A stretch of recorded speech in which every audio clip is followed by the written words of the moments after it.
Salut à tous, aujourd'hui je vous fais une vidéo sur la plateforme Realty.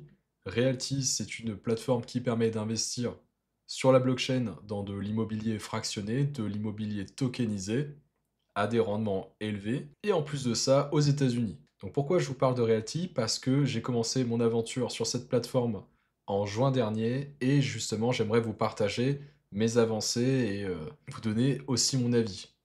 Donc Realty, elle est sur deux blockchains. Elle est sur la blockchain Ethereum et la blockchain Gnosis. Évidemment, je suis sur la blockchain Gnosis. Pourquoi? Parce que on a beaucoup moins de frais. C'est des fractions de centimes pour faire simplement pour faire nos achats ou pour déplacer de l'argent. Alors qu'Ethereum, ça commence à être très très cher. Jusqu'à aujourd'hui, j'ai pu investir un peu plus de 5 000 $ sur Realty. Donc pourquoi j'investis chez Realty? Parce que déjà le projet me plaît, c'est un projet sur lequel je me suis vraiment renseigné, donc je suis assez optimiste. Mais évidemment, ce n'est que mon avis. Donc Realty fait partie de mon projet pour atteindre une sécurité financière, une certaine indépendance, d'avoir tout simplement une rentrée d'argent secondaire, pourquoi pas préparer une future retraite. Mais l'idée, voilà, actuelle, c'est dans les années à venir, pouvoir investir beaucoup plus dans ma passion, c'est-à-dire acheter plus de munitions pour aller au stand, pourquoi pas acheter des armes, et avoir plus de temps pour faire des vidéos en stand, peut-être aussi financer des vidéos de tir à l'étranger, et évidemment pouvoir aller dans des salons comme le SHOT Show aux États-Unis. Donc Realty, comment ça fonctionne? Par exemple, on achète un token qui coûte en moyenne à peu près 50 $. On attend à peu près entre 1 et 3 mois pour toucher nos premiers loyers. Alors pourquoi ça peut mettre autant de temps? Parce que les levées de fonds se font avant l'achat de la propriété. Quasiment à chaque propriété, il y a des travaux à faire. Parfois c'est un simple rafraîchissement et puis parfois c'est beaucoup plus. Donc ce qui est vraiment bien avec Realty, c'est que ça nous permet d'investir dans l'immobilier aux États-Unis et surtout avec des rentes plutôt élevées. On a des retours sur investissement vraiment élevés. On a entre 9 et 10% par an, ce qui est énorme pour de l'immobilier. Et surtout, bah, on n'a pas de gestion. Voilà, c'est du vrai passif, c'est vraiment des revenus passifs. Par exemple, quand on a des projets comme celui-ci, où là, par contre, bah, c'est des projets d'investissement d'immobilier de luxe pour construire des immeubles, par exemple là au Panama. Il n'y a que très peu de promotions immobilières au Panama, mais ça nous permet de se diversifier et on a des résultats qui se verront bah, quand justement l'immeuble sera construit. Donc, j'ai fait mes prévisions à partir de ma situation, évidemment, parce que c'est celle que je vous partage aujourd'hui. D'abord, j'ai commencé par répertorier toutes les rentes que j'ai pu toucher depuis la première semaine. Donc c'était début juin 2024. Ma première rente était de 37 centimes. Et vous pouvez voir que l'augmentation se fait doucement mais sûrement, jusqu'à la dernière rente hebdomadaire que j'ai eue le 10 février qui était de 7,65 $. On peut réinvestir automatiquement nos loyers dans des propriétés. C'est Realty qui met ça en place, qui nous propose des maisons de réinvestissement à peu près tous les mois. Et on peut voir que depuis le début de mon aventure, j'ai touché un peu plus de 154 $. J'ai marqué l'évolution moyenne hebdomadaire, plus à titre voilà, d'information.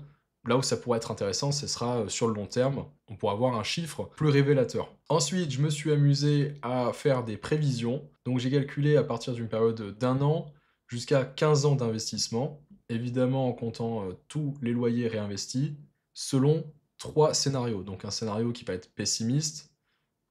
En soi, c'est simplement un scénario où je n'investis pas plus de à peu près 4 tokens par mois, donc d'environ 200 euros.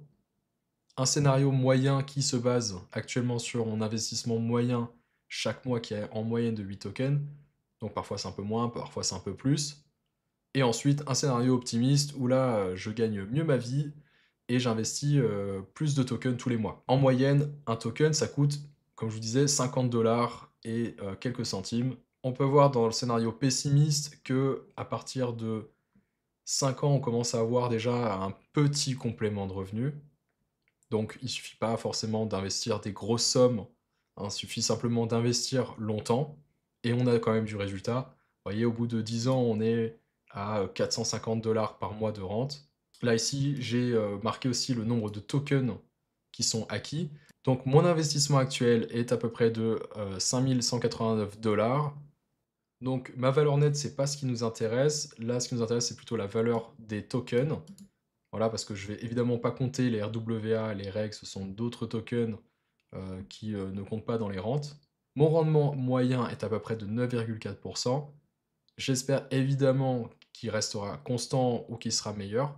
J'essaie vraiment de maximiser quand même un peu le rendement, mais aussi en achetant des propriétés quand même qui sont pas que basées sur le rendement, mais qui peuvent être aussi. J'essaie de me diversifier tout simplement, d'acheter des maisons, des propriétés à des endroits différents, d'acheter des holdings, d'acheter des immeubles, surtout quand il y a des endroits, surtout quand il y a d'autres emplacements que Détroit, parce que la majorité des emplacements, la majorité des propriétés sont à Détroit. Mais c'est sûr que ça permet des rendements nets, évidemment avant imposition, qui sont quand même très élevés. Évidemment, je suis très optimiste sur Realty, mais il faut penser quand même à se diversifier, ne pas mettre tous ses œufs dans le même panier, parce que justement, si demain il y a un souci, peu importe, avec Realty, même si je me suis beaucoup renseigné sur la plateforme et je suis très optimiste, on n'est jamais à l'abri de quoi que ce soit, d'une chute de l'immobilier aux États-Unis, peu importe, on ne peut pas prévoir tous les problèmes qui peuvent arriver, donc ça fait partie d'une stratégie qui est un peu plus large. J'investis évidemment en bourse, dans des actions et des ETF. Et je vous invite évidemment de faire vos propres recherches. Et tout ce que je dis, ce ne sont pas des conseils en investissement. C'est juste mon avis, c'est mon aventure. Et je souhaite juste la partager avec vous. En tout cas, merci d'avoir regardé cette vidéo. Ça change de d'habitude. Aujourd'hui, c'était pas un test en stand. Je vous invite vraiment à partager dans les commentaires vos investissements. Si vous aussi vous êtes investi sur Realty ou sur de la bourse ou en crypto. N'hésitez vraiment pas à poser des questions sur le sujet. J'essaierai d'y répondre au maximum. Pour l'instant, je vois pas forcément l'intérêt de faire des tutoriels sur l'ouverture d'un wallet crypto, parce qu'il y a déjà énormément de tutoriels qui sont sur Internet. En tout cas, si vous avez regardé cette vidéo en entier, j'espère vous avoir appris quelque chose ou au moins vous avoir diverti. Si vous n'avez pas encore commencé l'aventure Realty et que vous voulez vous lancer, j'ai un lien affilié qui vous permettra tout simplement de soutenir la chaîne. Et je continuerai à partager mon aventure au fil des mois sur Realty, en plus des vidéos de tests d'armes. J'ai aussi d'autres projets de vidéos qui sont toujours en lien avec la liberté et l'indépendance. Mais pour l'instant, je vous en dis pas plus, et sur ce, je vous dis à bientôt.